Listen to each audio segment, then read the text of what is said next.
If I told you a doctor was talking about a better menopause today, what's the first thought that comes to mind? What do you suspect that we're going to talk about in this episode?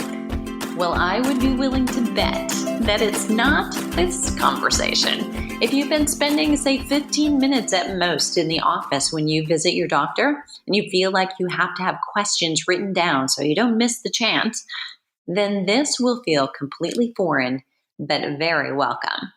And before we dive in, this episode is sponsored by the Flipping 50 Fitness Specialist and the 6-week group business coaching course that comes with it.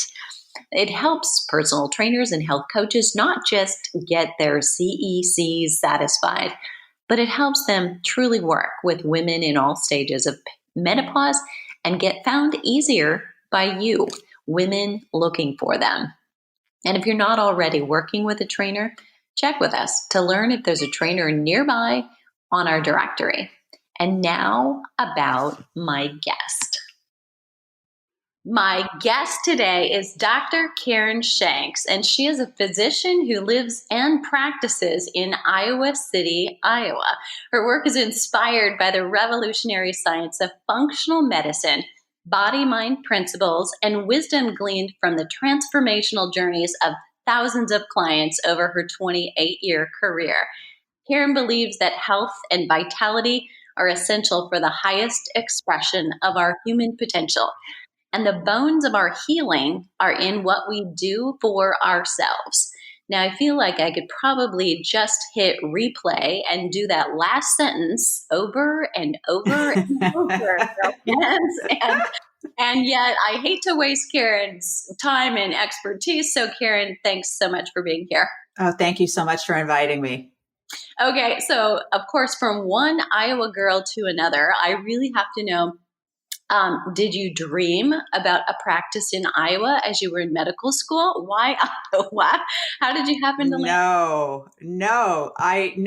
That's a great question. I had lived in San Diego and Southern California for a big part of my life.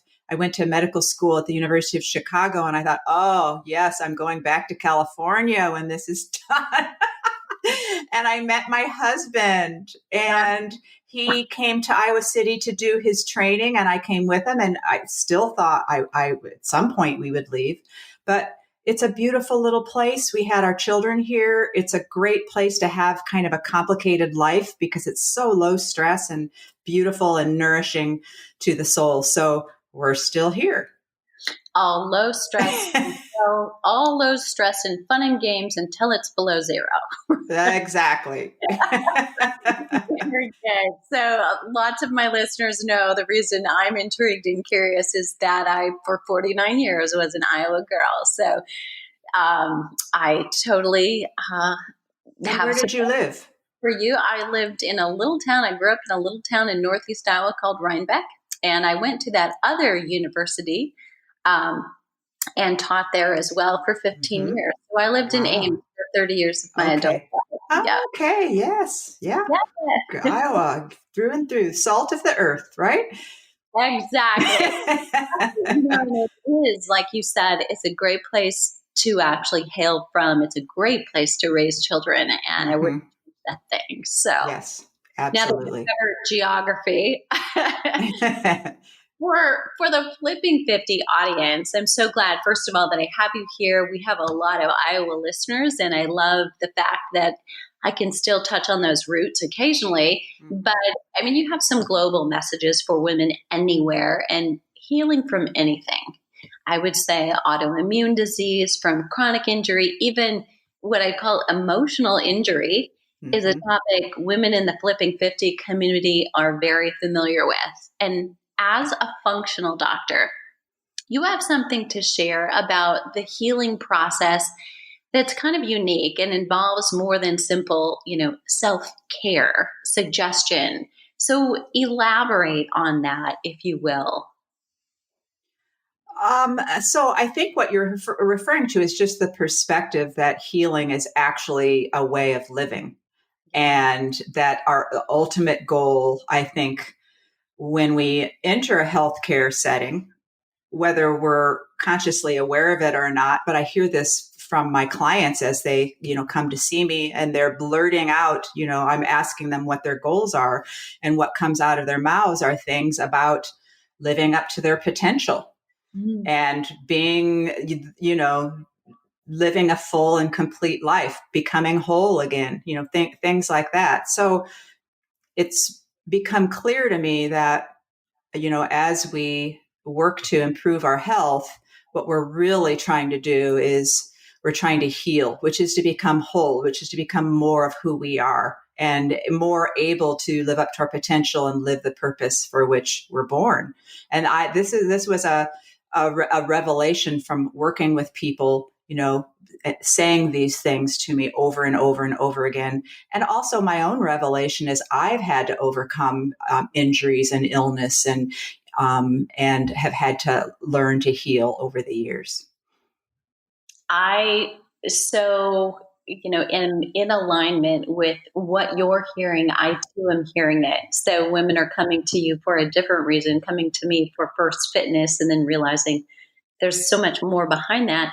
But it's the legacy and the influence that they want to have as well. And I think you having a 28-year career and me, this is the year 36, we're probably on a very similar path and experiencing some of that ourselves, which gives us a little bit more empathy for those. We get it. We have the I get you factor. That's right. 100%. Yes, we're all in this together. Yeah, in the boat.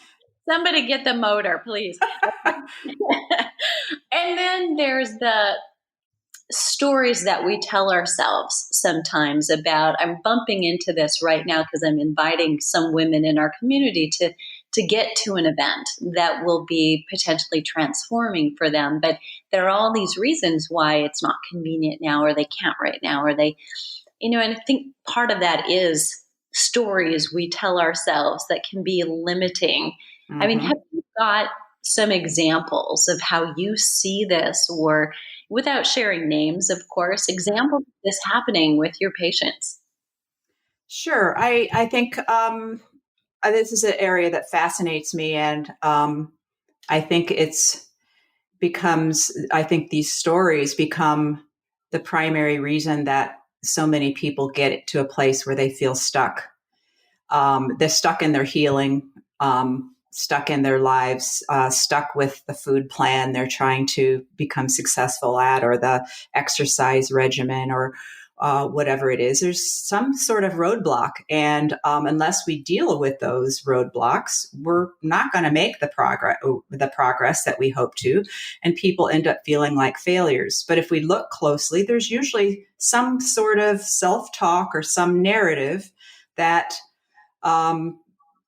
that blocks our progress. And it's often things. So my population of clients is mid-age women primarily. I do see men, but women in their 40s, 50s, and 60s. Sometimes in their some in their 30s. There's some of the stories fall around people's sense of personal power, where they place themselves as a priority in their lives. The children come first, the husband comes first, the job comes first. They're saying yes to everything. They don't say no. Their whole self-worth is revolves around, showing up and being there for everybody else. So the story is, I'm not worthy for this care. How can I take this hour to do, such and such self-care? It's so prevalent. And oftentimes that's something we have to work with right off the bat before we can even develop a care plan. We can come up with all the savvy food plans and, strategies to improve our health and well-being. But if we can't make ourselves a priority, they're just not going to happen. So, the vast majority of people that I work with, we've got to work with their personal narratives around self-care. And I love that. And there's so many things that came to my mind while you were talking. It's Mm-hmm. we seem to need to be that superhero with a cape, Right. and yet failed to see how much we all thought, Superman was just it, or Wonder Woman was it, and was so something we praised, and we Right. would of course hold on a pedestal, and of course they would have self-care, and yet we don't. It's a lot like what goes around in business circles or with entrepreneurs that we call imposter syndrome. Mm. It's almost as if women who do so much for others are a little afraid to be seen as someone who actually also needs to have things done for her or do things for herself. Right. Almost like it's a sign of weakness that they even need care. Yes. Mm-hmm. Yes. Mm-hmm. Mm. Yes, I can remember feeling that way early in my evolution. And then you just get humble and you realize, there's a lot of work to being me. Yeah. As Yeah. it takes a lot of work. And I think that is, if you can, when you get here, and maybe it's what you're seeing indirectly, what I'm seeing, when people do reach out for help, finally, there is this. I've got enough confidence now about who I am and the wisdom I've gained that it is okay to ask more questions. Mm-hmm. That's a beautiful place. Mm-hmm. So Absolutely. you're a Absolutely. doctor. I'm a health coach. I'm a life coach, Mm-hmm. and a lot of my time is spent, unpacking some of these things. It's not traditional for man or woman to go to their doctor right now and expect that they get time spent on these important things, or that they get more than 15 minutes of your time. So talk a little bit about how you practice and dive in. Yes, yes. And that is so true. I somehow, from the very get go after my training, I started to attract very complicated folks. Chronic pain syndromes, fibromyalgia, chronic fatigue. And I found them fascinating. I love them, while my colleagues didn't. So they would refer all their clients to me. And I simply insisted on more time. I originally worked as part of a traditional internal medicine group. And I insisted on, large blocks of time with these complex patients, which, was rather frowned upon by my colleagues and the powers that be. I eventually left that practice. I began to, in addition to the time constraints, I also recognized that my training, my conventional medical training, didn't really prepare me well to help people with chronic illness heal.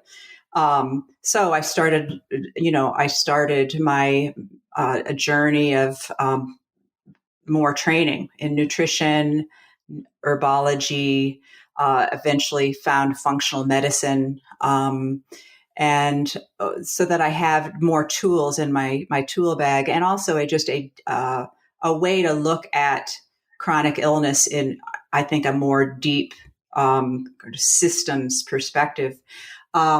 And so I then created my own practice, my own practice style. I spend 3 to 4 hours with a new client because we need to dive deep. We create a timeline that starts at the time of their birth and even before their birth, so that we can put the pieces together and create the story of their illness, which then leads us to the story of how we unpack that to create their health. Um, and then for follow-ups, I spend easily 1 to 2 hours with each follow-up visit. And it just takes time. And we have to dive into the mind and spiritual aspects of who we are, because they completely intersect with our physical wellness and well-being. So that, to me, that's just how that's how medicine needs to be. It has to be very integrated in that way. You can't take care of a body and not take into consideration what's going on with the rest of that human being. It's all interconnected. No, I love that. And as someone who's practiced in exercise and sports psychology, as Mm-hmm. much as, the above the shoulder, as much as the below the shoulder, I'm diving into the experts I love are Dr. Ellen Langer, Mm-hmm. and Alicia Crum, and looking at books and recommending them, like The Placebo Effect and the Right. importance of your thoughts on your body. So just by coincidence, those experts in those books, I'm guessing, are also of interest to you. Absolutely. I mean, I feel like I cut my teeth on Christiane Northrup Yeah. and Norman Cousins and, all those great Louise Hay, Mm. the mind, body, spirit connection folks from who were prolifically writing in the 1990s. And then, and that's, there's more of that, and that's coming more into medicine.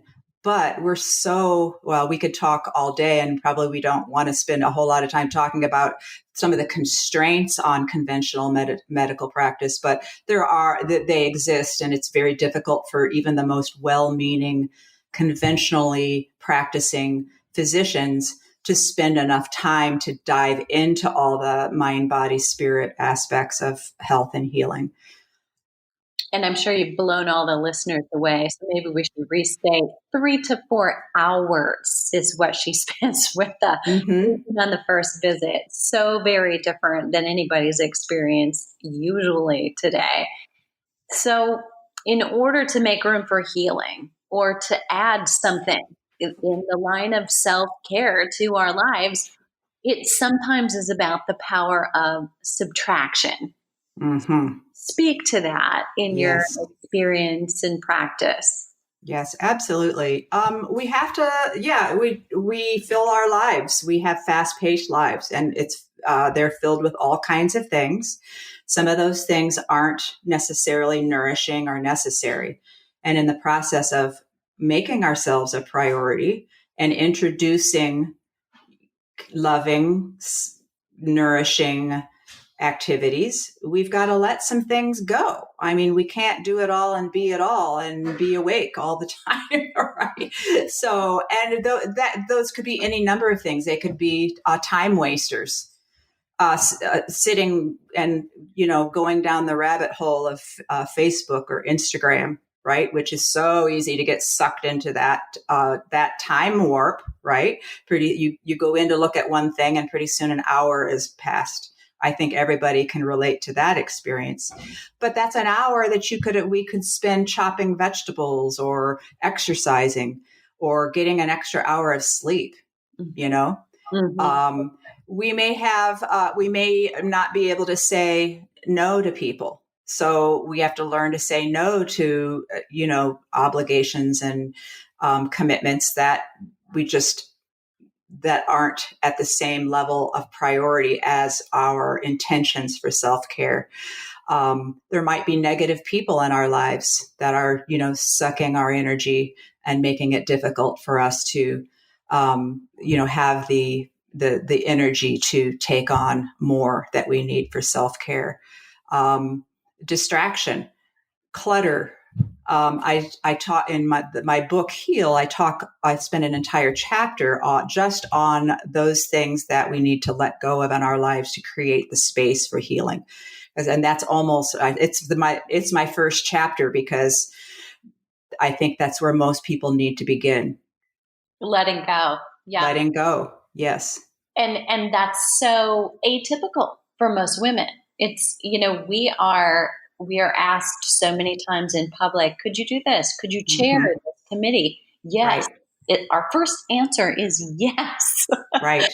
And so learning how not to add more things to your list, but to first remove things. So that's both, we've talked about, your intangible kinds of things, relationships, distractions, those kinds of things, and I'd love for you to speak a little bit. It's still early in the year, and I think, cleansing and detoxing is still popular. Yes. While we're doing this live, talk a little bit about the importance of other kinds of literal irritants and toxins that disrupt hormone balance. Yes, absolutely. So that's a huge part of the work that I do with folks as well, is we really need to get rid of those physical and biological things that literally put a block on normal physiological functioning. And that can be anything from food irritants that are creating, a bunch of inflammation and affecting how the brain works and affecting how our body's able to make hormones and for our cells to communicate with one another. I mean, it's kind of complicated biology, but it's suffice to say that food irritants can create a lot of havoc in the body. But so food irritants, that's one category of a sort of biological obstacle to healing. Environmental toxins would be another very huge category. And that's everything from, pesticides and herbicides to plastics, to mold toxins. And we need to also address those. And sometimes by removing the irritants and toxins, we are able to get a person's physiology unstuck in such a way that the healing then just rapidly begins to occur. I feel like it's one of the most important things that we need to do. And I think it's a bit of a fallacy that you can do a cleanse or a detox once a year or once in the fall and once in the spring and expect to have lasting benefit from that. We actually have our detoxification systems are operating 24/7. So for me, from the perspective of functional medicine, detoxification is a 24/7 proposition. So teaching people not only about removing irritants and toxins so that they're reducing their exposure, but also teaching them how to support their internal detoxification systems 24/7 with food and sometimes with supplements when it's necessary. Which I think is such an important and yet easier thing for people to think. Then, okay, I've got to go to do this detox deprivation thing. Yeah. That's totally unmotivating from the moment you begin it. Absolutely. And sometimes they're not even the detox programs aren't, they're not that earth shaking. But they're quite a bit different than the standard American diet and the standard American lifestyle. And then people feel so much better after spending 10 days or 21 days or whatever, eating, a clean diet and getting enough sleep and avoiding irritants. But then they go right back. They finish their cleanse and then they go right back to what they were doing before. It's kind of interesting. But we can do some things that are less drastic, but just incorporate them into our daily lifestyle and, feel so much better. Yes. And as one client of mine said, it feels good to feel good. So Yeah. I don't need motivation anymore. Exactly. It's here. I'm committed to feeling good and continuing whatever it takes to feel like this.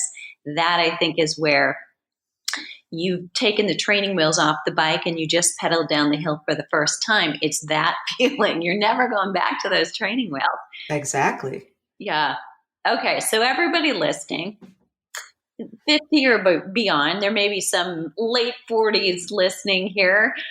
Inevitably, every listener here has experienced some kind of a failure in doing a detox, maybe in starting an exercise program, eating healthier or Right. believed to be healthier, giving up alcohol for a period of time or something similar. And you've got something really important to say about failures and reframing them, because at this point, there's no running from the fact we've got them. Right. That's right.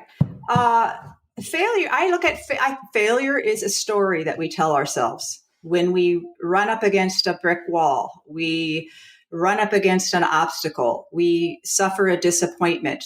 Things don't work out the way we planned.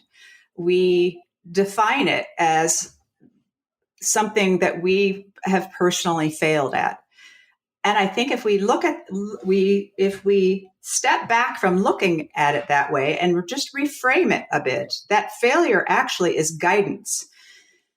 When we hit a brick wall, when we have a disappointment, when things don't work out, that's telling us something very important about where our direction needs to be. And it's very fine-tuned to us. So I like to think about failure as very exquisitely personalized guidance that, shows me the right way. And sure, I'm going to feel we all have expectations about what we're doing how it's going to turn out. And we can suffer great disappointment. And that's fine. And we grieve it. But then we need to look at those disappointments for what they are. It's a change in direction. And so I like to think about, if we deconstruct failure, these are times when either there's something more we need to learn. We didn't know enough, so it didn't work out. We didn't have all the steps in place, or there's something else that we need to do first. We jumped ahead. We went too fast. Or what we planned just wasn't meant to be, that there's something actually better waiting for us. So I really think it's important and possible and even necessary to put a much more positive spin on those disappointments that we tend to refer to as failures. Hey, man. Oh, I love that. And I like to think about it as data. Right. When it data. Yeah. Yes, that really demystifies it. It's not tinged with guilt and shame. It's like, oh, that's data. Interesting. Okay, let's do something different. In no other instance in our lives. So if we're in 7th grade junior high science, and it doesn't work out, you could still get an A on your report if you filled it all in, even if the experiment failed, right? That's right. Why wouldn't we treat ourselves just like that? We learned more. And, at the end of every single, how often are we all using PubMed now to get information because it's at our fingertips? Mm-hmm. But at the end of every scientific study, there is in conclusion and limitations of this research. And what do we need next? Absolutely. Absolutely. And what was it that Thomas Edison said, who is such a prolific experimenter, that he didn't fail 10,000 times? He just, I don't even remember. I don't remember exactly what he said, but they were all, he was putting a positive spin on how he had to fail to get to the next discovery. And he had to fail 10,000 times to do that. Right. And look what he accomplished. Right. And it's only in the success that, say, the media portrays and that we hold that, we're kind of holding our own self up to a mythological, well, that was so easy for them. And we didn't see the times they struck out. We didn't see the shots they missed or the 10,000 baskets they practiced at, before they got it. So all the things we make it easy for ourselves to fail, and we make it hard for ourselves to succeed. Absolutely. Yes. When we choose to look at disappointment in that way. Absolutely.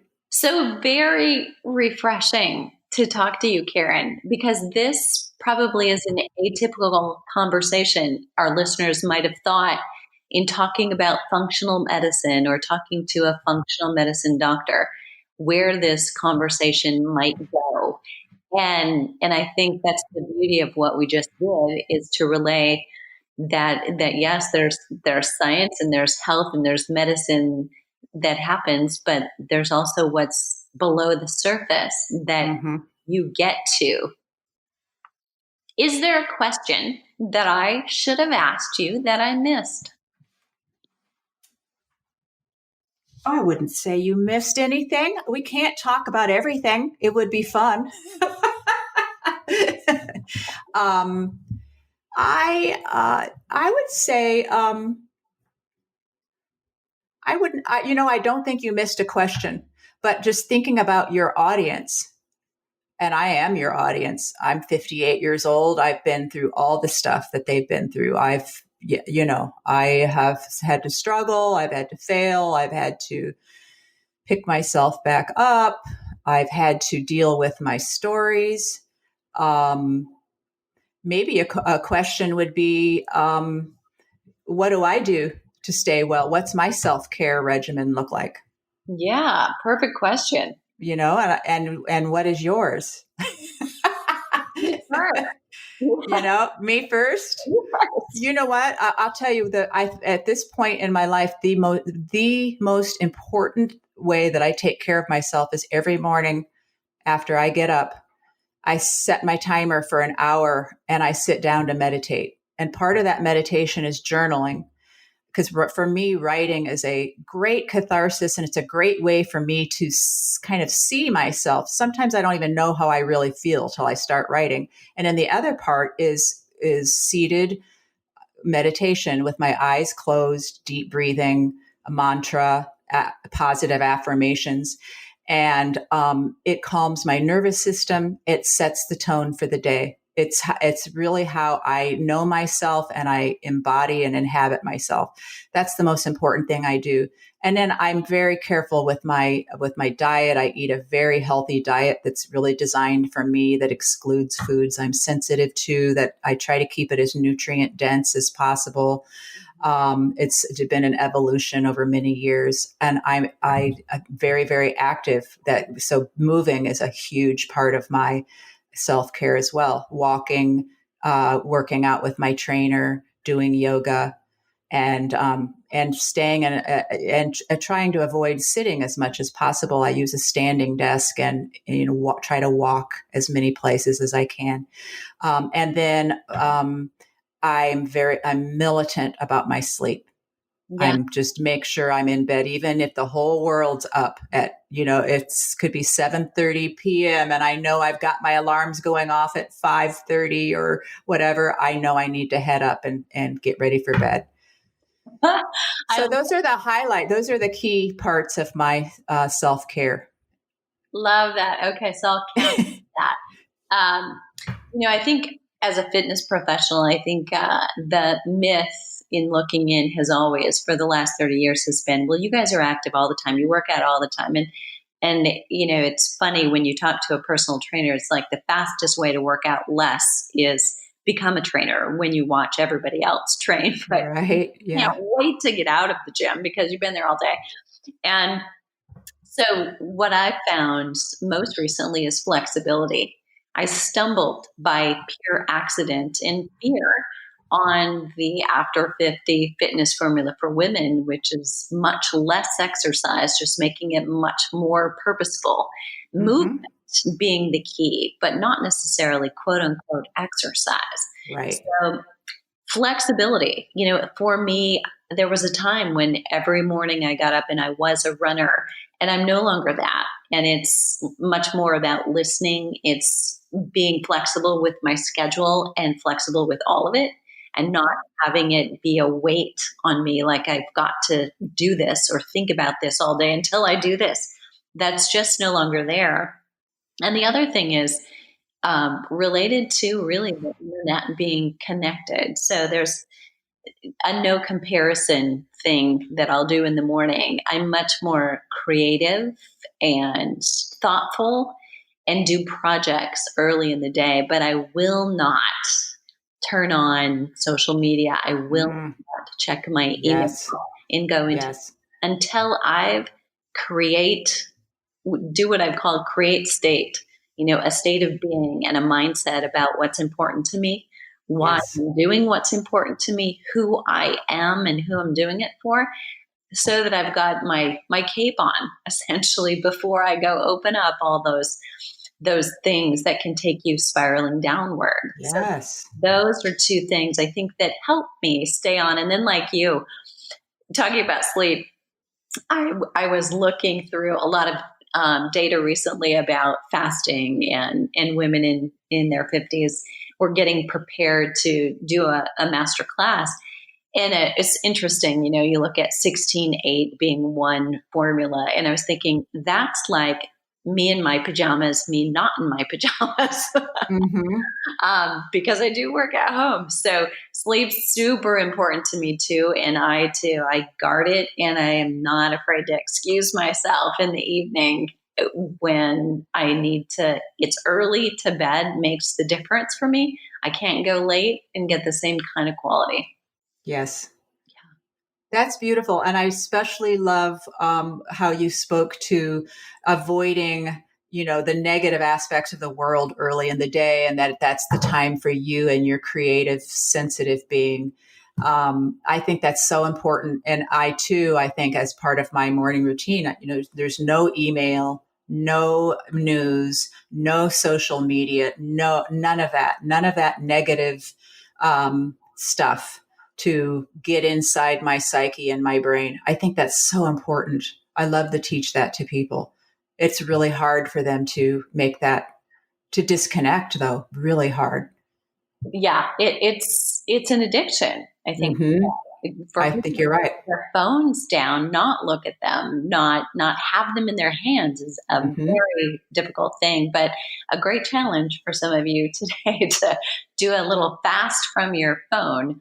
Yes, Karyn, we absolutely. leave listeners with, where can they find more of you and see more about your book, because it's fantastic. Yes. Oh, yeah. Thank you. I visit me at my website, KarynShanksMD.com, and it's Karyn with a Y, Karyn, KarynShanksMD.com. I have a weekly articles, musings. There is information about my book, KarynShanksMD.com/heal. The name of the book is Heal, a 9-stage roadmap to recover energy, reverse chronic illness, and claim the potential of a vibrant new you. And you can find it on my Amazon book page. So good. Karyn, thanks so much for being here and sharing your wisdom. Stay warm there in Iowa. Thank you. Thank you. Thank you so much for having me. You are I welcome. enjoyed it. Do you have a question that I didn't ask? One Karyn and I did think of after is, how can you work with her? She is based in Iowa City, Iowa, smack dab in the middle of the country. So depending on where you are in the world, or in Iowa for that matter, that may be a reach. However, she can practice and treat patients after a single in-person visit. You can get all the juicy links mentioned on the show and connect with Karyn at flipping50.com/doctor spelled out. Please leave us a rating in iTunes. If this was a helpful episode, it really helps get the word out, and share it with a friend. What are you waiting for? Let's start flipping 50 together.